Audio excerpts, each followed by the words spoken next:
मत्स्य अवतार। एक बार जब थककर ब्रह्मा जी सो गए थे तो उस समय उनके मुखों से निकले हुए वेदों को हयग्रीव दैत्य चुरा ले गया। इन वेदों को वह बहुत समय से लेना चाहता था। विष्णु भगवान ने यह सब होते हुए देख लिया था। उन्होंने सोचा, मेरे पास बहुत कम समय है, अब शीघ्र ही यह युग समाप्त होकर दूसरे युग के आरंभ होने का समय आ गया है। विष्णु भगवान ने चारों ओर देखा। जब उनकी दृष्टि पृथ्वी पर पड़ी तो उन्होंने देखा कि राजा सत्यव्रत नदी में स्नान कर रहे हैं और हाथ में पानी लेकर प्रार्थना कर रहे हैं। उसी समय विष्णु भगवान ने तय किया कि वह मछली के रूप में अवतार लेंगे। राजा सत्यव्रत ने फिर से हाथों में पानी लिया तो पानी के साथ उनके हाथ में एक छोटी सी मछली भी आ गई। उन्होंने सोचा कि तुरंत ही इस मछली को वापस पानी में डाल देना चाहिए, अन्यथा यह मर जाएगी। जैसे ही राजा मछली को पानी में डालने को तैयार हुए, मछली अचानक बोली, पानी के बड़े बड़े जीव जंतु मुझे खा जाएंगे, कृपा करके मुझे अपने घर ले जाइए। राजा सत्यव्रत मछली का बोलना सुनकर बहुत हैरान हो गए। उन्होंने उसको घर ले जाने का निश्चय किया और मछली को अपने कमंडल में डाल दिया। जब वे घर पहुंचे तो उन्होंने पाया कि वह मछली बड़ी हो गई है। उन्होंने उसको एक बड़े बर्तन में डाल दिया। वह मछली लगातार बड़ी होती जा रही थी, इसलिए राजा ने उसको तालाब में डाल दिया, परंतु उस मछली का बढ़ना नहीं रुका।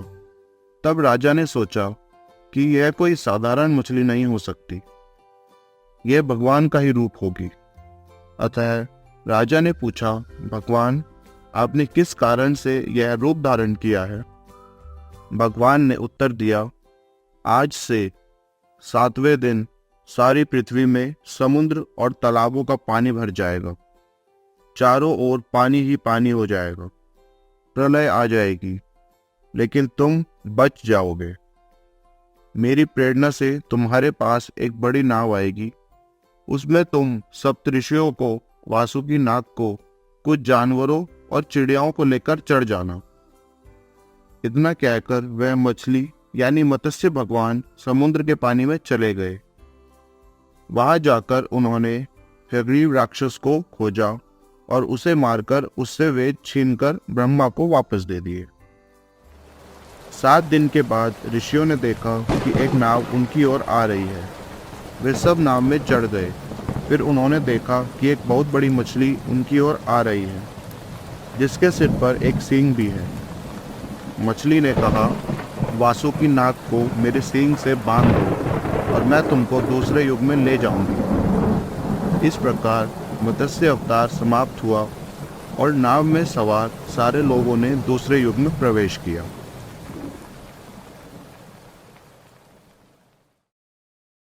कूर्म अवतार, दूसरा अवतार। दुर्वासा ऋषि को एक अत्यंत सुगंधित माला मिली। उन्होंने वह माला देवताओं के राजा इंद्र को दे दी। इंद्र ने उस माला को अपने प्रिय हाथी ऐरावत के सिर पर डाल दिया। जब ऋषि दुर्वासा ने यह देखा तो उनको बहुत क्रोध आया और उन्होंने इंद्र को श्राप दे दिया, तुम और सारे स्वर्ग के देवता दुर्बल हो जाओगे। जब देवता शक्तिहीन हो गए तो असुरों की शक्ति बढ़ गई। अब देवता लोग उनसे इतनी शक्ति से नहीं लड़ पा रहे थे जितनी शक्ति से वह पहले लड़ते थे। असुरों से परेशान होकर सारे देवता भगवान विष्णु के पास सहायता के लिए गए।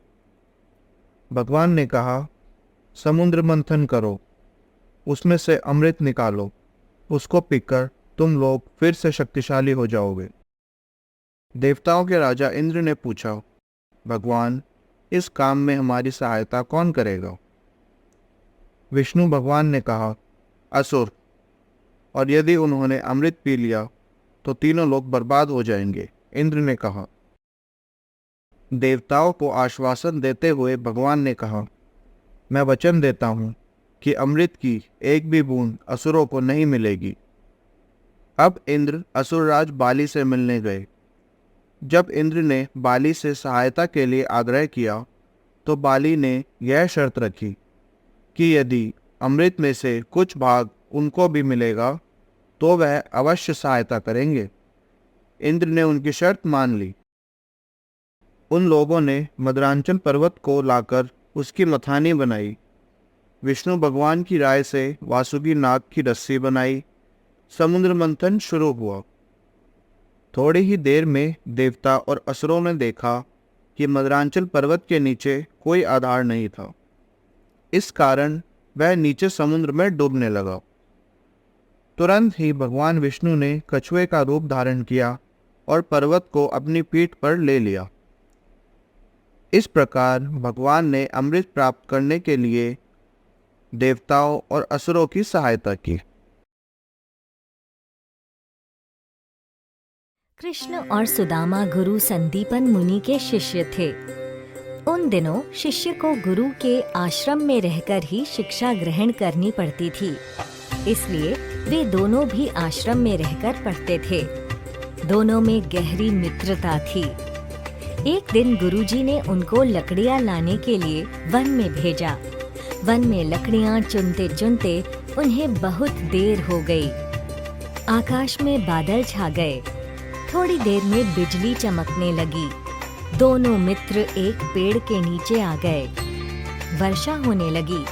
आंधी के कारण कुछ दिखाई नहीं दे रहा था। वर्षा तेज हो गई। यह देखकर सुदामा डर गया। डरी हुई आवाज में उसने कहा, प्यारे मित्र कृष्ण, अब क्या करें? इसमें डरने की क्या बात है? कृष्ण ने उत्तर दिया। सुदामा ने घबराते हुए कहा, जंगल में शेर, चीते और कई जंगली पशु रहते हैं। वे हमें खा जाएंगे।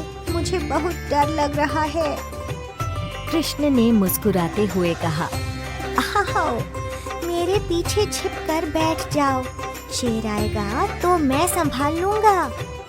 इस पर दोनों मित्र खिलखिलाकर हंस पड़े। दोनों ने जंगल में ही रात बिताई। प्रातः वे दोनों आश्रम में लौट आए। समय बीत गया। श्री कृष्ण द्वारका के राजा बने। सुदामा बहुत निर्धन हो गए।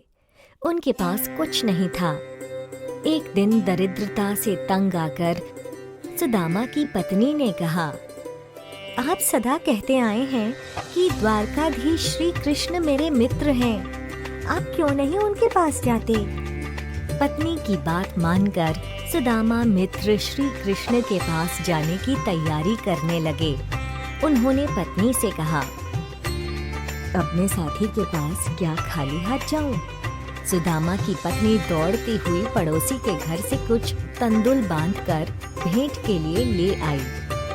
भेंट की पोटली लेकर सुदामा द्वारका की ओर चल पड़े। सुदामा श्री कृष्ण की द्वारका पहुंचकर द्वारपाल से पूछने लगे कि क्या यही द्वारका नगर है? द्वारपाल ने कहा, हाँ, यही द्वारका नगर है। यह सुनकर सुदामा की प्रसन्नता का कोई ठिकाना न रहा। सुदामा ने द्वारपाल से विनय पूर्वक कहा, मुझे श्री कृष्ण से मिलना है।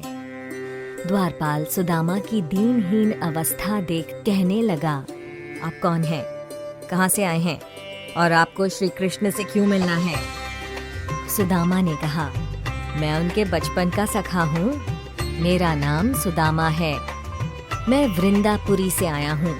आप जाकर श्री कृष्ण को मेरा संदेश दे दीजिए। सुदामा की बात सुनकर द्वारपाल को बहुत आश्चर्य हुआ। फिर भी द्वारपाल सुदामा का संदेश लेकर श्री कृष्ण के महल की ओर चल पड़ा। महल में जाकर द्वारपाल ने श्री कृष्ण से कहा, प्रभु, द्वार पर एक अत्यंत गरीब विप्र आया है। वह आपसे मिलना चाहता है। उसके तन पर न वस्त्र है, न सिर पर पगड़ी है, नंगे पांव हैं और धोती भी जगह जगह पर फटी हुई है। गरीबी के कारण शरीर भी अत्यंत झुका हुआ है और अपना नाम सुदामा बताता है। द्वारपाल के मुख से सुदामा का नाम सुनते ही श्री कृष्ण द्वार की तरफ दौड़ पड़े। सुदामा को देखते ही श्री कृष्ण ने उन्हें गले लगा लिया। आदर सहित सुदामा को महल में लाकर अपने आसन पर बिठाया। सुदामा की दीन अवस्था देखकर श्री कृष्ण की आंखों से आंसू बहने लगे। अपने आंसुओं से श्री कृष्ण ने सुदामा के पांव धोए और पहनने के लिए नवीन वस्त्र दिए। दोनों मित्र एक साथ भोजन करने के बाद बचपन की यादों में खो गए। फिर श्री कृष्ण ने पूछा, भाभी ने मेरे लिए क्या भेंट भेजी है? सुदामा संकोच अनुभव करने लगे। द्वारकाधीश को तंदुल कैसे भेंट किए जा सकते हैं? कृष्ण सुदामा का संकोच देख मुस्कुराने लगे और आगे बढ़कर पोटली छीन ली। फिर बड़े प्रेम से तंदुल खाने लगे। कृष्ण ने कहा, ये तंदुल अत्यधिक स्वादिष्ट हैं। ऐसे तंदुल मैंने पहले कहीं नहीं खाए। कुछ दिन वहां रहकर सुदामा अपने घर लौट आए। अपने गांव पहुंचकर वे दंग रह गए। जहां उनका टूटा फूटा घर था, वहां अब महल खड़ा था। सुदामा समझ गए कि यह सब श्री कृष्ण की कृपा है।